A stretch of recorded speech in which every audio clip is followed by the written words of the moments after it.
අපි ඉස්සර මිදිච්ච අඹ ටිකක් හොඳට සුද්ධ කරගෙන හොදගෙන මෙන්න මේ විදිහට පොතු අරගෙන හොඳට මිරික ගන්න ඕනේ. මතක ඇතුව මේකේ අඹ ගෙඩියේ තියෙන මාස් ටික මෙන්න හොඳට මිරික ගන්න. මෙන්න මේ විදිහට. මේ විදිහට දැන් අපි තුරු සුද්ධ කරගත්තු අඹ ගෙඩි ටිකක් දාගෙන හොඳට පොඩි කරගන්න ඕනේ. ඊට පස්සේ ඇට ටික අපි අයින් කරගන්න ඕනේ. මේ විදිහට අපි මේක හොඳට පොඩි කරගන්න ඕනේ. මතක ඇතුව ඔයාලා මේක හොඳටම පොඩි කරගන්න.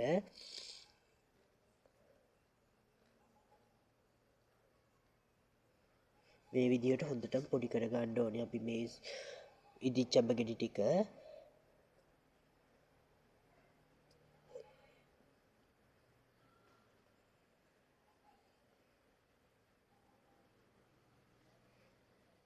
හොඳටම පොඩි කරගන්න.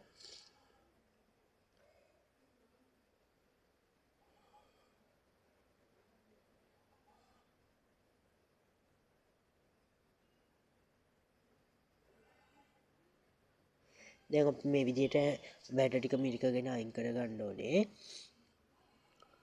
අඹෑටයි අඹ යුෂු ටිකයි අපි වෙන් කරගන්න ඕනේ. අඹෑට ටික අපි හොඳට මිරිකගෙන වෙන් කරගන්න ඕනේ මෙන්න මේ විදිහට.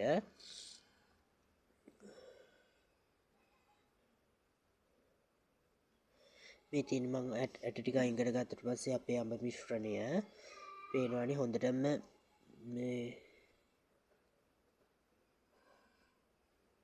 හොඳටම පොඩි වෙලා තියෙන්නේ අපේ අඹ කෑලි ටික. දැන් අපි දැන් මේ විදිහට පෙනහෙරයකට අපේ මිරිකගත්ත අඹ කෑලි ටික දාලා හොඳට පෙරා ගන්න ඕනේ.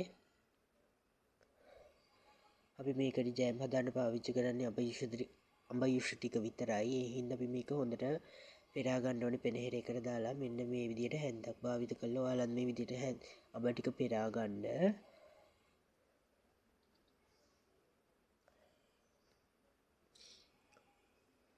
මේ විදිහට අපි හොඳට අඹ ටික පෙරා ගන්න ඕනේ.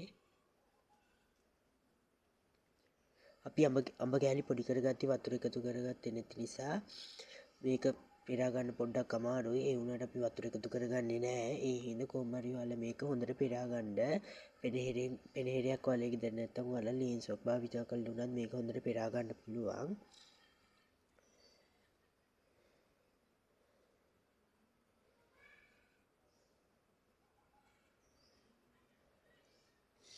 මේ විදිහට හොඳට මේක පෙරා ගන්න ඕනේ.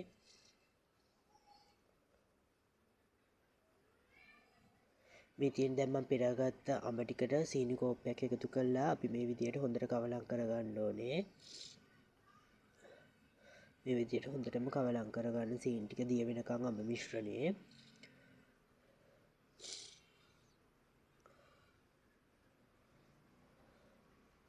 මේ විදිහට හොඳට දිය කරගත්තට පස්සේ අපි දැන් මේක ලිපේ තියලා හොඳට කූරු ගන්න ඕනේ. මේ දැන් මම මේක ලිපේ තියලා තියෙන්නේ පේනවන් ටික වෙලාවක් යද්දි ඔයාලට මේ වගේ ඔයාලගේ අඹ මිශ්‍රණයත් බලා ගන්න පුළුවන්. මේ වගේ බබුල දාගෙන එනකොට වටේ ඒවා ටිකත් හැන්දක් ආධාරයෙන් කවලම් කරගන්න ඕනි මතක ඇතුව.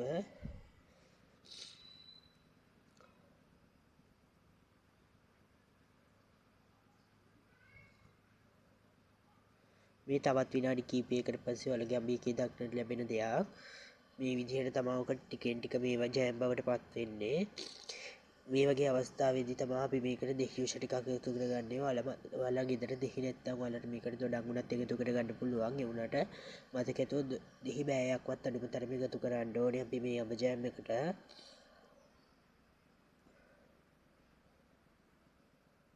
මේ විදිහට ඊට පස්සේ අපි මේක හොඳට කවලම් කරගන්න ඕනේ.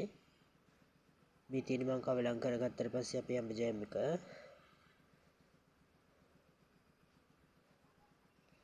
අඹ ජෑම් එකේ හුමාලි හින්දා කැම් එක පොඩ්ඩක් පේන්නේ නැහැ. පේනවනේ බුබුලු දාගෙන තියෙන ලස්සන. දැන් මේ විදිහට අපි අවසානට ඒක හොඳට බාලා ඒක හොඳට නිමුණට පස්සේ අපි අඹ ජෑම් එක මේ වගේ මේ ඇතුළට වාතය යන්නේ නැති බෝතලයකට දාලා තියාගන්න පුළුවන්. මේ තියෙන මම හදාගත්ත අඹ ජෑම් එක මේක මාරම රසයි. උනට ඔයාලට පාන් පෙත්තක උනත් ගාගෙන කන්න පුළුවන්.